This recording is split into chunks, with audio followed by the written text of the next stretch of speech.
Hello, Blungami, and this is the Blungami podcast. Back here with episode 13 here, um, on a chilly Monday night here.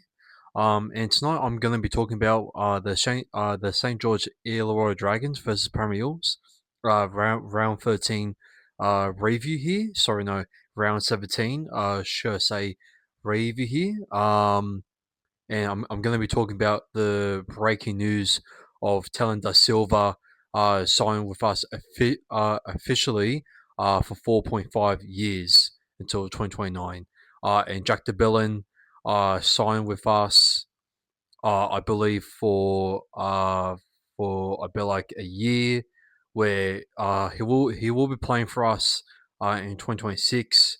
But then the year after that will be a player option if he decides to leave or not. And yeah, that's going to be it there for episode 13. And let's crack into it. Now, of course, usually I'll do an episode on Wednesday, but I want to try and do two episodes per week. So I'm not gonna make any excuses this time. Even though uh, I love to make so many excuses all the bloody time. But I'm going to try and push myself to try and get two episodes out for per week, just to make it much more entertaining for you guys, and just to get my thoughts out there personally, face to face. And yeah, let's do this once and for all. So, starting off with the St. George Illawarra Dragons versus Premier Eels in round 17. Obviously, our defense was very poor, with Joshua Carr just always coming in, conceding against, uh, I think it was Lawson, who nearly scored a hat trick in the first half, and then Corey Allen, who replaced Terrell Salone, since he's going to go to the Super League next year for the Callawans Dragons. He also did pretty good as well. And once again, our defense was very similar to how it was against the Gold Coast Titans, when the middles just kept on conceding line breaks there, just for bloody uh, for Luciano Leilua to go through, and then just to give the ball there to Clint Govson, and to flick out some glorious passes there out there to the outside backs there. So yeah, I thought that the halves also, the 5'8", I forgot his name, but the halves were pretty good. And I feel like that we didn't put enough pressure on the key players that kept on making it hungry to score every single point in every single set that they had the ball with, since they had so much possession. And yeah, um, look, I thought that Isaiah Longi was pretty good in the first half. He was trying to make over a lot of meters from the kick return.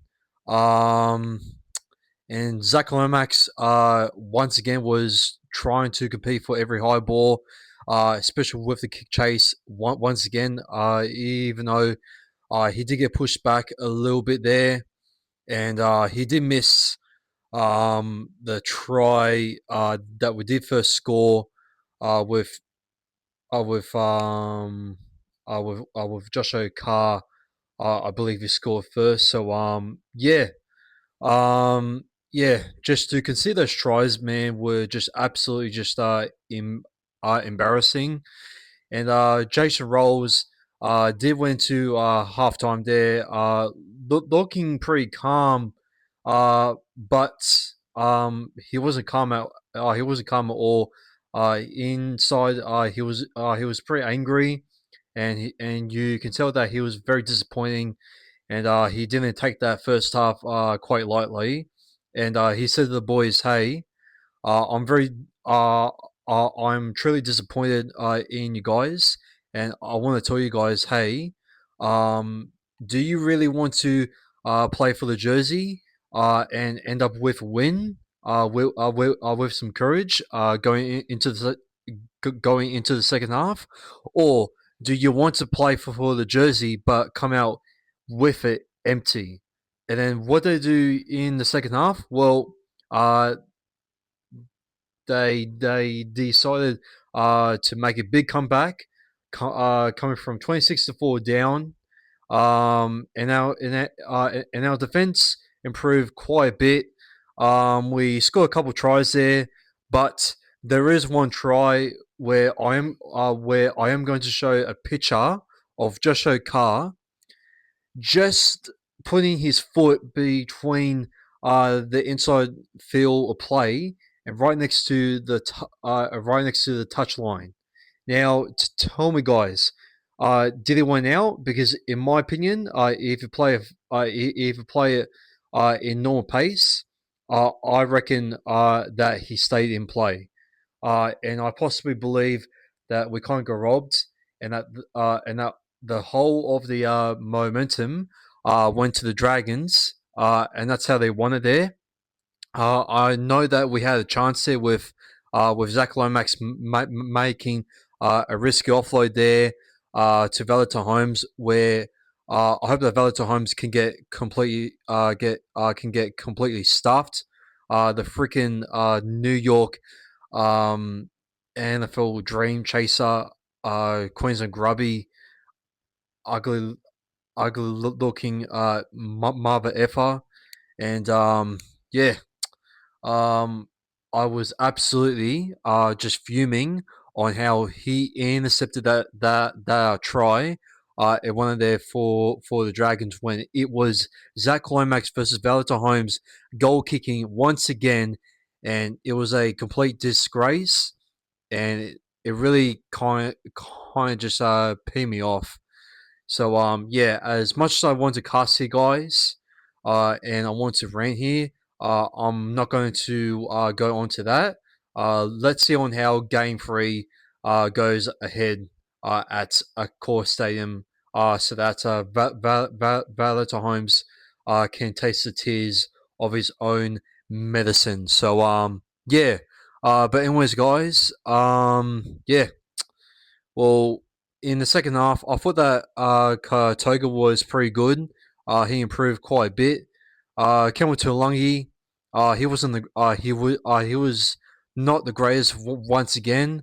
Jermaine Hopgood, I mean, look, I mean he didn't really do that much, and when we saw on how Jack de Belin was just coming forward with the big hit ups and that, you can really tell that I think that the number 13 jersey, when he plays for us next year, is going to suit much more better compared to what Jermaine Hopgood is doing at lock at the moment.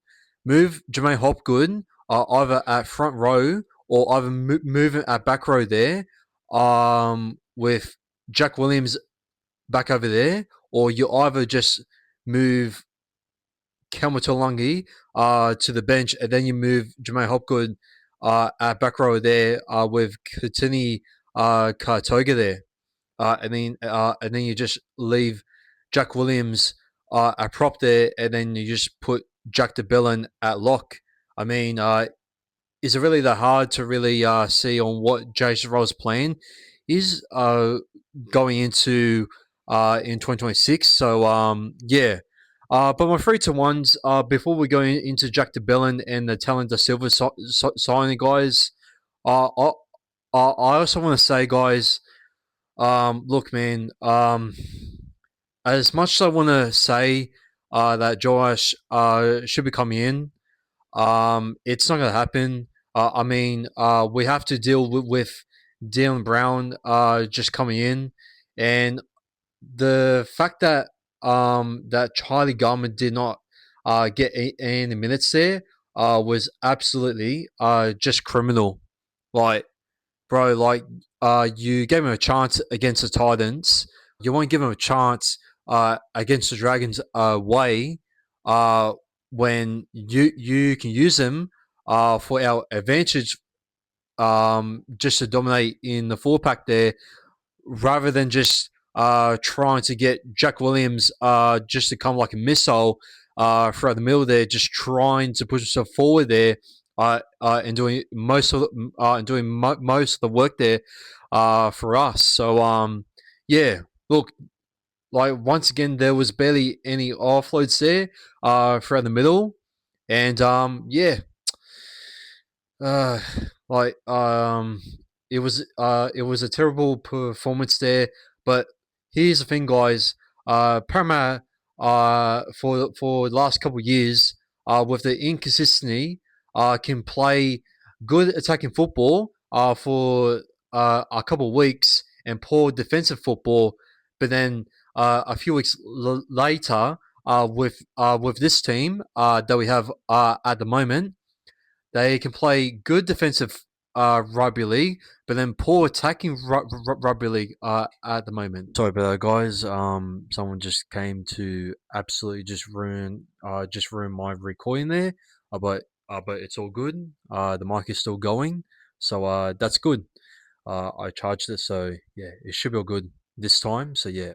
But anyways, yeah. Look, like I really hope that Jason Rolls is going to force this young team just to be very consistent. I mean, especially back in 2022, we were still lacking that inconsistency. Like every single game, where if I feel like that we were going towards grand final and that, or even looking very confident going into the finals to match what Penrith have done in 2022. But no, those wins were not very convincing uh, back then. Were they? Yeah. Um, but look, at least this young team is still showing some signs there in attack there, but defensive wise, man, oh man, like um, I don't know what this new defensive coach has done, or like it's going to take it's going to take time for him to challenge this young team just to get the defensive sets play corrected in every single set moving forward. I mean, like, yeah, I really do hope that we really do focus on our defense going into preseason. But yeah, um, to go into the next few games, uh, especially against the Penrith Panthers, who are leaning towards back to the Premiership form. It's going to be very tough ask to get a win over them. And then we got, I think the next game straight after that, the Canberra Raiders, which it's going to be a massive test there. And that's when Mitch Moses is gonna return along with Riley Smith there. So yeah, and then we got bloody the Broncos. I think we do. I think we got the Broncos, or I think I'm not too sure. No, I think we got South. I think from there. Uh, no. I'm not too sure who we got in round 21, but I know in round 22. Oh yeah, I think. Oh yeah, we got the Cowboys in round 21, so we should be able to win that one.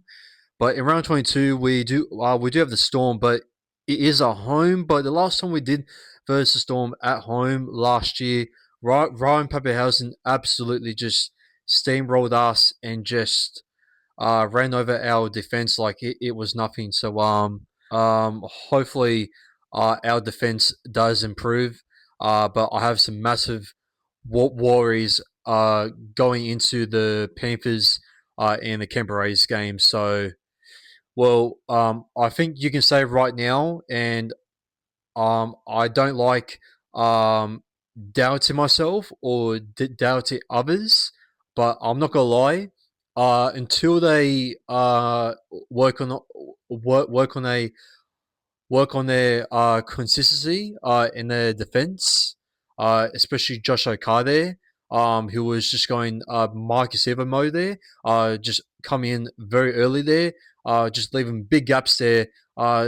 Very similar to how he was against the Manly One Wing Seagulls away. So, I mean, if you're going to do that away against Canberra, or even do that against the Panthers, I think when he will face up against Thomas Jenkins there, or either bloody Case McLean. I think he's on the side there.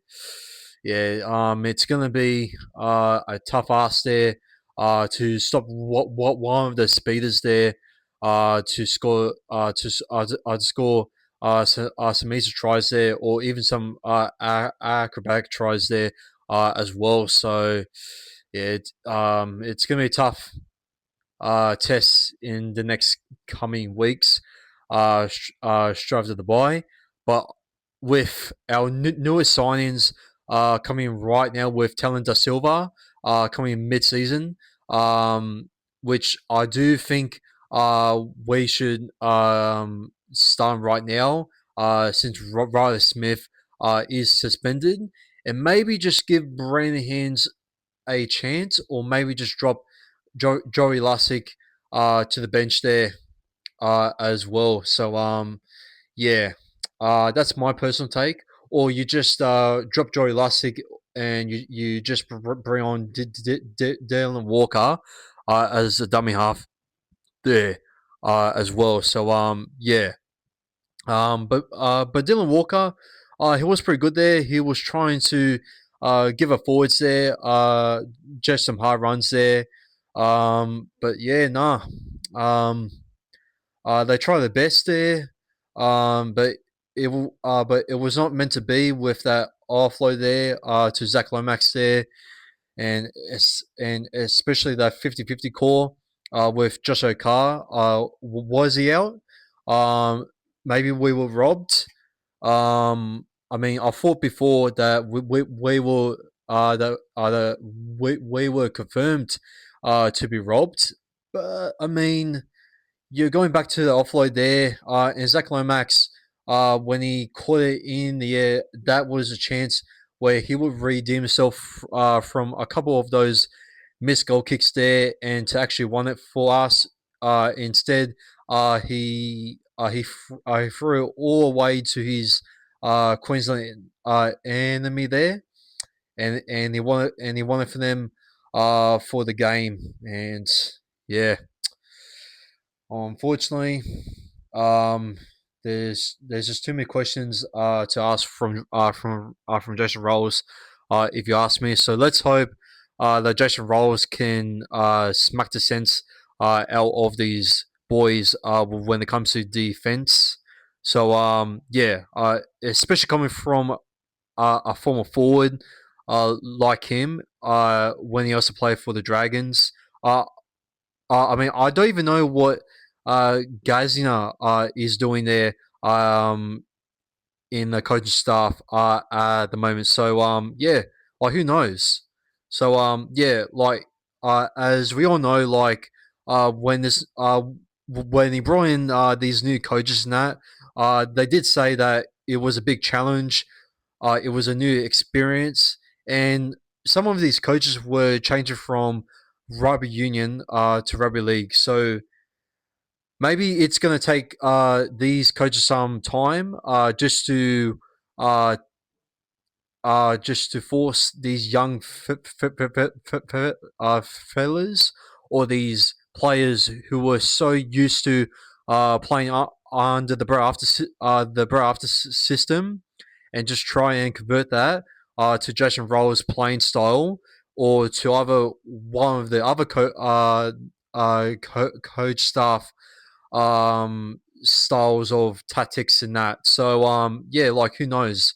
I mean, it's a rebuilding season, and look, um, the fact that we still managed to come back like that, but in a heartbreaking way to still throw it all away towards the end against that Queenslander grub there, uh, was absolutely just